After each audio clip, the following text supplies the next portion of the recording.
Et bonjour à tous, ici ECNS et bienvenue dans la première séance, ce format de vidéo où je découvre un contenu en rapport avec Saint Seiya, inédit pour moi. Ici, c'est le final de cette nouvelle saison du remake 3D du manga, de la série. C'est avant tout une adaptation du manga, mais avec surtout l'habillage initié par la série de 86, une relecture avec des techniques d'animation modernes et qui donc touche à sa fin, en tout cas pour cette période, pour la période de 2024, puisque voilà, l'arc du sanctuaire se termine ce jour, enfin c'est déjà fini pour vous, mais pour moi, avec cet épisode, l'épisode 24 donc de la saison complète bataille du sanctuaire, qui avait démarré donc en 2022, ça s'achève donc comme je vous le dis aujourd'hui, avec cet épisode, peut-être qu'on aura le droit à une adaptation de Poséidon par la suite, mais nulle information n'a encore filtré à l'heure où j'enregistre, donc on va considérer que c'est pour le moment le final de cette adaptation, donc qui sera une adaptation en 36 épisodes couvrant l'ensemble de l'arc du sanctuaire. On est parti, je vous ferai le petit bilan à la fin, mais trêve de blabla, c'est parti. Palais du Grand Pop, sauver Athéna. Titre de cet épisode final, avec Seiya qui s'est relevé, tel un zombie, pour aller saisir le bouclier de la justice.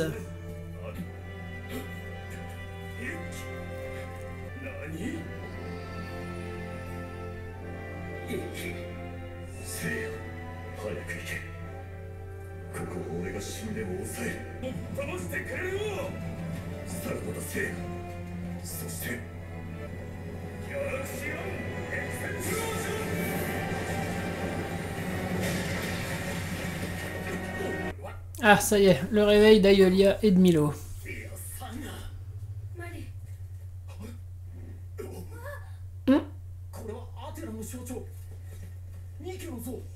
Ah, la statuette. Bon, le sceptre a repris sa forme de statuette. Je note que le sceptre, ils l'ont refait, c'est celui de l'animé. La forme de Niké est plus marquée dans le manga et celui qu'ils ont reproduit, c'est celui de l'animé. Comme quoi, le visuel de l'animé influe beaucoup sur cette version.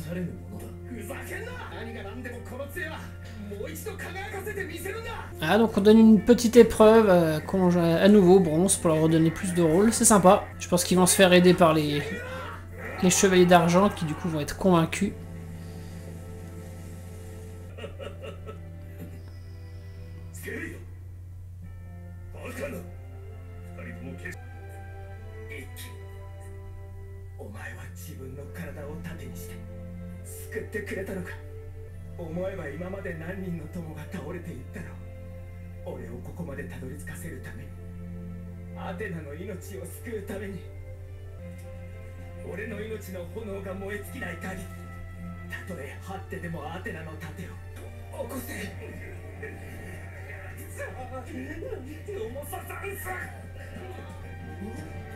Ah, voilà.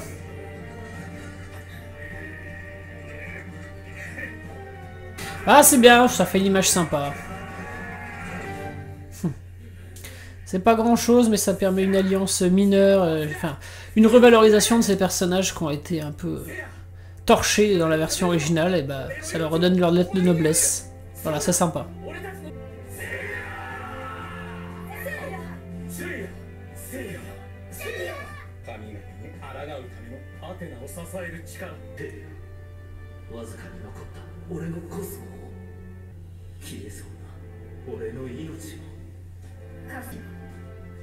Juné, on l'a complètement oublié, c'est comme si elle n'était pas là. Qu'elle pourrait participer à ça.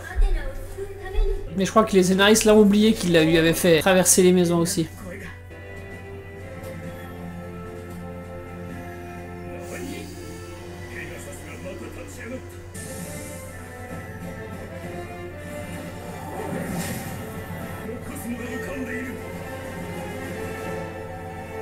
Alors j'ai vu tous les principaux, tous les secondaires, j'ai pas vu les auras des cheveux d'argent pour le coup. Non, non.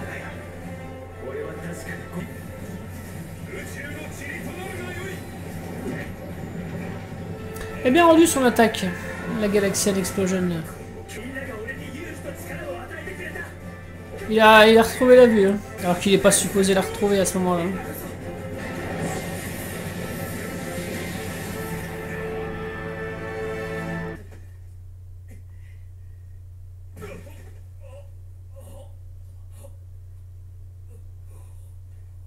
KO.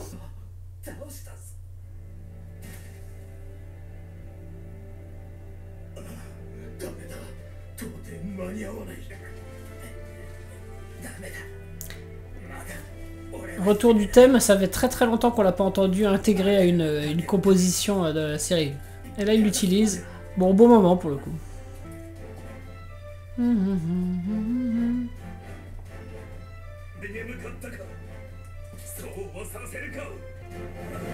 Et là il va être assailli des doutes avec l'armure qui veut dire qui es-tu? Ouais, who are you? Bien rendu son cauchemar aussi. Scène qu'on n'avait pas non plus hein, dans l'anime de 86, qui vient du manga, encore une fois, du tome 13. Et là, la mise en scène avec la lumière bleue lui redonne ses cheveux bleus et son apparence de bon Saga, alors qu'il est en plein doute, c'est assez malin.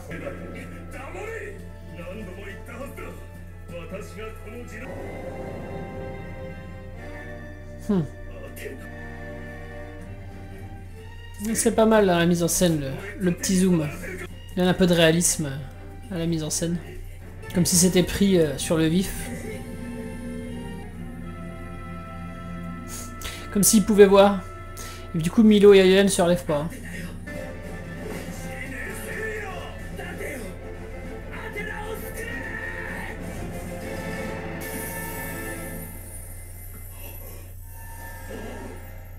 Ah, on n'a pas la lumière qui va éclairer Niké en passant par tout le sanctuaire. Ça, c'était un truc qui était bien. C'est beaucoup plus rapide. C'était beaucoup mieux rendu dans l'animé de 86, ça pour le coup. Là, pour le coup, c'est beaucoup trop rapide. Là, ça méritait plus d'emphase. Et donc, l'âme maléfique de Saga qui s'envole. Hein, chose qu'on ne voyait pas du tout, pareil, dans l'animé de 86.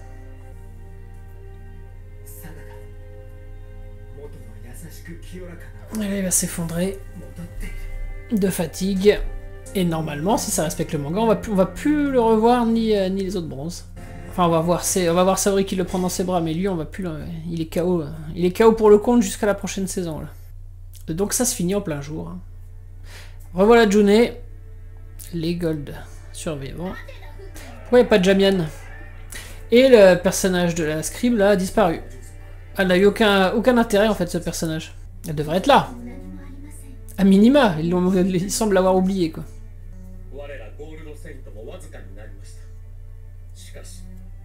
Doko qui n'a pas du tout participé, même par la voix, hein, du coup, finalement, ils ont enlevé ça. Je pense qu'ils ont estimé que c'était pas crédible que Doko puisse leur parler de si loin, donc du coup, ils l'ont enlevé.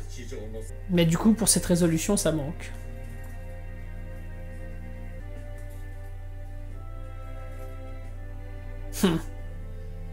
Normalement, Saori est très inquiète pour les bronzes, et en fait, une fois qu'ils ont fait ça, qu'elle s'est réveillée, elle fonce, elle monte les marches pour aller à la rencontre de Seiya et de ses compagnons, et elle tombe sur Saga, qui vient à sa rencontre. Donc c'est pas... Là, ils ont fait un mélange avec ce qu'on voit dans l'animé, de la façon dont ils avaient arrangé les choses, mais du coup, ça manque de logique. En fait, elle ne se soucie pas du tout des bronzes qui viennent de parcourir le temple. Et du coup, il va faire ça devant tout le monde, comme dans l'animé pour le coup. Alors qu'il faisait ça, il y avait que Mu hein, qui était témoin de la scène, ce qu'il arrivait derrière.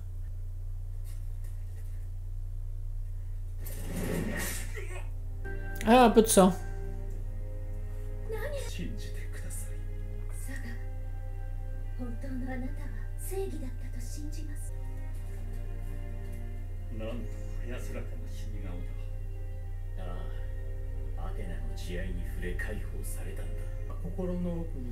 Et du coup, chaque Gold dit un mot, alors qu'il n'y avait que Mu qui parlait. Du coup, Mu ne dit plus rien, finalement. Ils ont piqué toutes ses répliques. Il y a plus de considération, du coup, pour Saga, là, que dans le support d'origine. Et ça se finissait comme ça. Après, on avait juste un mot sur le destin, etc. Et sur Saori qui s'inquiétait pour ses chevaliers. Et ça, on n'avait pas. Ah, ok. Voilà, ça c'est la réplique qu'il y a dans le manga qui termine le manga, justement. Et évidemment, il n'y en a toujours que pour Seiya, les autres ils comptent pour du beurre. Elle est passée devant, hein, elle n'a Pas un regard. Non mais ça c'est n'importe quoi.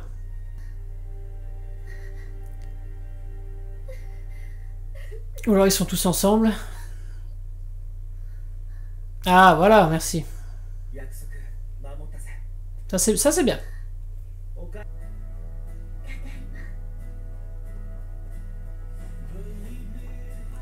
Ah et du coup ils nous mettent le générique sur ça. Ok, alors est-ce qu'il y a une... Oui je crois qu'il y a une scène bonus qu'on va aller voir. Et donc c'était ça le final. Donc Shura n'aura eu quasiment aucune apparition dans cette série, c'est le personnage le moins exploité parmi les Chevaliers d'Or. Les casques qui n'auront jamais fait leur apparition dans cette série, alors que tous les autres personnages les ont, les bronzes n'ont pas leur casque. Mais ils les ont bien pour les visuels officiels et le générique. Choix totalement compréhensible, donc en fait choix purement esthétique pour le générique, mais pas dans la série. J'ai du mal à comprendre ce qu'a justifié qu'ils n'aient pas leur casque. Ça n'a obéi à aucune logique, c'est vraiment un pur choix esthétique, mais du coup qui est incohérent avec tout ce qu'on voit du reste. Parce que si eux ne les ont pas, pourquoi les autres les ont? Bon. Ils auraient pu justifier qu'ils réapparaissent avec la restauration de Nu, vu que ça n'avait pas été en première saison, ça aurait été sympa, ou au moins que ça apparaisse avec le 7ème sens. Enfin, je crois qu'ils trouvent une justification pour les avoir. Mais non, on les aura jamais vus avec leur casque dans cette série. C'est comme ça. Mais du coup, ça rend ces génériques un peu absurdes, quoi. Alors, la scène bonus, qui va du coup mettre à l'honneur Doko, qu'on n'a quasiment pas vu, finalement. Oui, ok, c'est un petit teasing. Mais... Ah bah, je vais le citer, du coup. Poséidon.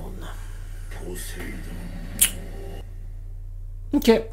Fin de cet épisode final de la bataille du sanctuaire, du remake de la bataille du sanctuaire en 3D. Écoutez, bon, l'épisode était très très conforme à nouveau comme le précédent au manga, bien qu'ils aient fait une petite prolongation, déplacé le lieu de l'action pour vraiment la toute fin. Je trouve qu'ils n'ont pas mis assez l'emphase sur le moment où le bouclier de la justice est pointé vers Athéna et où ça enlève l'âme maléfique de Saga et fait disparaître la flèche. Ça s'est passé trop vite, mais comme souvent, hein, dans les moments finalement qui sont normalement clés, hein, les moments pivots qui font basculer le récit, il les bascule, il les adapte très très vite. Mais bon, globalement c'était quand même très fidèle et plutôt bon, ça, voilà. On a eu un petit peu de rajout et d'exploitation de ce qu'ils avaient commencé à faire avec les bronzes mineurs qui ont eu droit à leur petit moment, quand ils doivent soulever Niké, et les chevaliers d'argent qui se sont liés à eux, donc j'ai apprécié ces rajouts. Bien que, du coup, je trouve dommage qu'on n'ait pas eu Marine et Shaina à ce moment-là, qui reviennent, ni même Jamian, qui a été mis KO.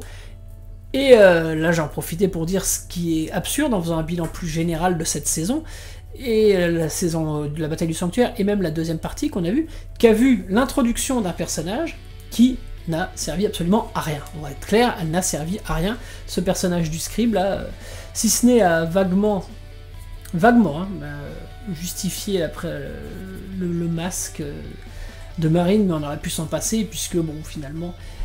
on avait le masque, enfin une justification avec Aeros, on aurait pu s'en contenter.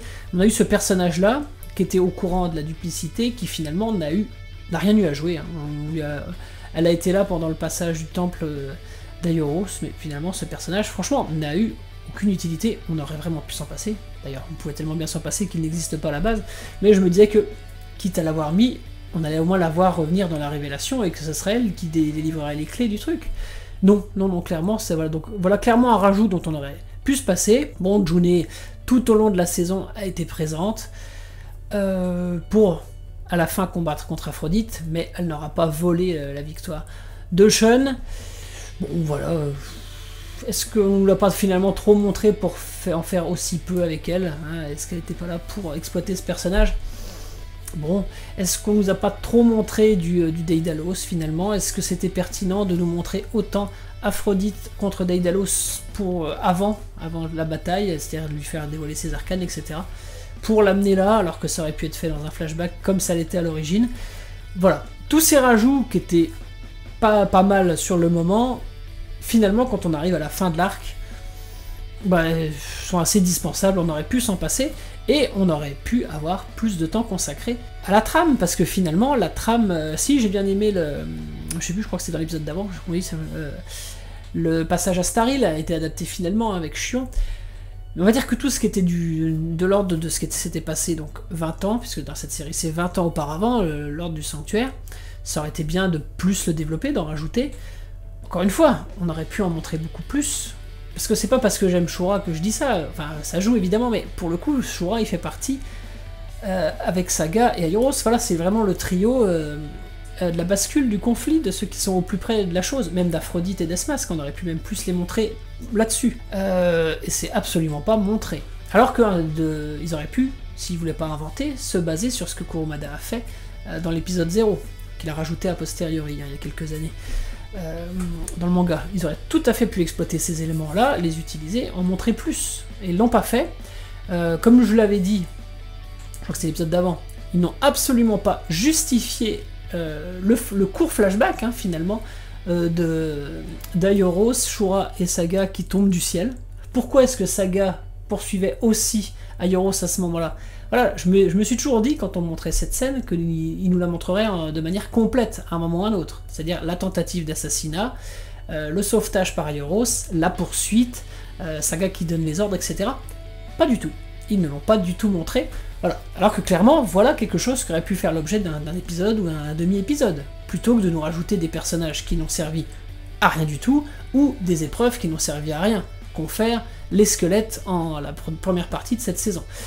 Voilà, donc finalement, pas si bien écrit que ça cette adaptation, et on sent qu'ils ont voulu développer des choses, et puis finalement en cours de route ils se sont rendus compte que ça n'allait nulle part et qu'ils n'allaient pas s'en servir, et on se retrouve à nouveau avec des défauts qu'on avait dans la série d'origine, mais elle avait l'excuse d'avoir été produite quasiment en même temps que la production du manga, donc il fallait qu'ils fassent du rajout, pour le coup.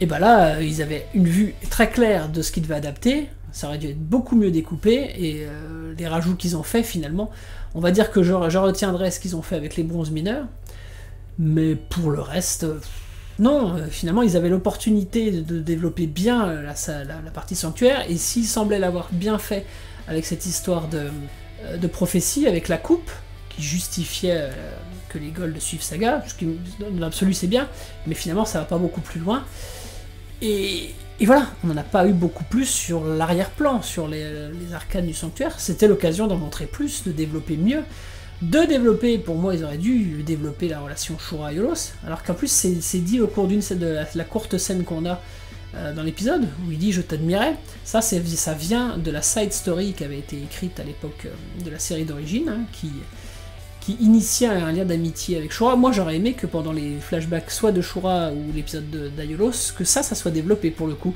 Ça aurait été intéressant parce que ça aurait permis de faire une relation entre les deux personnages, créer du drama, et en plus de nous montrer l'arrière-plan du sanctuaire et peut-être montrer la manipulation de Saga. Enfin, il y avait beaucoup de choses à faire là-dessus, et ils l'ont pas fait. Voilà, ils ont préféré faire des choses qui finalement ne servent absolument à rien. À nouveau, je vous dis, ce personnage là féminin, dont à nouveau le nom m'a échappé, tellement elle ne servait absolument à rien. Voilà, ça c'est les défauts. Pour le reste, bah voilà, c'est clair que c'était nettement mieux que les débuts. Pourquoi? Bah tout simplement parce que ça a été beaucoup plus fidèle au support d'origine, on est beaucoup plus allé vers l'essence de Saint Seiya, on a reconnu l'univers, on a reconnu les personnages, on a eu le 7ème sens, le cosmos, le dépassement de soi, voilà. Même si affadis par rapport au support d'origine, on avait quand même tous ces éléments qui ont fait de cette saison 2, dans sa globalité, quelque chose de franchement très agréable. Esthétiquement, je vous dis, moi je trouve ça plaisant, je trouve qu'ils ont bien rendu la plupart des golds, des univers, des décors, même si à plusieurs moments c'était trop mou dans la mise en scène, pas assez impactant, globalement, esthétiquement en tout cas, c'est plaisant, ça se suit bien, ça se suit sans honte. Le problème malheureusement de cette série, c'est que pour pouvoir en arriver là, quand vous montrez ça à vos enfants, bah, vous devez vous taper la première saison, qui est franchement pas terrible du tout, mais bon. Voilà, donc une version qui dans sa globalité, et finalement n'est pas si mal, on a évité la catastrophe qui avait démarré en saison 1, ils se sont quand même très bien rattrapés. Le fait d'avoir fait de Shun une fille, au final ça ne sert à rien, enfin c'était juste pour avoir un personnage féminin dans le groupe, mais je veux dire c'est le même personnage, c'est-à-dire dans tout ce qu'elle fait, il n'y a rien de plus, ils ne l'ont pas dénaturé, elle a le même caractère, etc. La seule chose, c'est que ce qui faisait que le personnage de Shun avait quelque chose en plus, c'est que c'était un mec, mais qui avait ce caractère doux. Alors que là, bah, c'est une fille, donc ça semble beaucoup plus aller de soi. Ça fait plus un cliché de fille, alors que le personnage de Shun, c'était un personnage qui allait à l'encontre des clichés masculins dominants. Là, ils en ont juste fait une fille. Bon. Mais sinon, dans ce que le personnage fait, dans ce qu'il vit, dans ses épreuves, c'est le même personnage, donc finalement, au bout d'un moment, on n'y fait plus tellement attention, même si finalement, fondamentalement, c'est beaucoup moins fort que le support d'origine. Mais voilà. En tout cas, les personnages, les bronzes, ont beaucoup plus existé dans cette saison, puisqu'ils ont tous eu leur heure de gloire, ils ont tous été développés, alors que dans la première saison, ils avaient été, pour la plupart, tous ellipsés, hein, c'est ce que je disais lors de ma critique. Donc ça a quand même très bien rattrapé, c'est pas mal. Franchement, c'est pas mal. Globalement, si on fait un bilan général de cette saison des Gold, c'était plutôt bon. Il y a plus de positifs que de négatifs à en retirer, ça se mate facilement. Je pense que je le re-regarderai avec mes enfants, voilà, pour faire le jeu des comparaisons. Et évidemment, faut toujours finir par ça, le manga d'origine. Bon, bah, de toute façon, c'est une adaptation du manga, donc on va pas le compter le manga, mais l'adaptation initiale, celle de 86 en animation 2D, malgré ses hauts et ses bas en termes visuels, hein, liés au fait qu'on voit énormément les différences d'un studio à l'autre. Là, au moins, on avait un visuel homogène, qui est du coup plus appréciable. En termes de mise en scène pure, d'épique, d'émotion et de qualité musicale, eh ben, c'est toujours sans couder au-dessus, indépassable, indétrônable. Voilà le bilan, hein, de cette version que je vous invite quand même à regarder dans sa globalité, parce que franchement, c'est pas mal. Bah voilà, fin de cette première séance, le format que j'avais démarré avec cette série, cette saison 2. On arrive au bout, hein, ça a pris 1 an et demi. Je dois continuer à visionner Omega. Lost Canvas, je pense que je reviendrai pas dessus, hein, parce que d'une, ça ne m'intéresse pas, et puis que de toute façon, vous, ça ne vous a pas intéressé, personne n'a regardé, ou quasi personne. Les vidéos première séance consacrées à Lost Canvas, en plus, liées à la censure YouTube, j'étais obligé de les mettre sur Odyssey. Elles y sont toujours d'ailleurs, hein, les quelques vidéos que j'ai faites, donc il y a très peu de chances que j'y revienne un jour, il faut vraiment que j'ai que ça à faire. Je vais me concentrer à l'avenir sur Omega, qui intéresse malgré tout une minorité à nouveau de gens, donc ça sera à niveau au compte-gouttes, ça va correspondre au moment où tiens, j'ai du temps, j'ai envie de les mater, entre deux reviews. Voilà, mais en tout cas, mon postulat initial c'était de faire la série Knights of the Zodiac remake avec ce format, et ben voilà, c'est fait. J'espère que vous avez aimé le suivre, j'espère que vous avez apprécié cette vidéo, n'hésitez pas à me dire ce que vous en avez pensé, à me faire le bilan de cette saga dans les commentaires, n'hésitez pas à vous abonner à la chaîne et à visionner les autres vidéos de celle-ci. Je vous dis à très bientôt pour une prochaine vidéo, et pour ceux qui collectionnez bien, soyez prudents, salut à vous.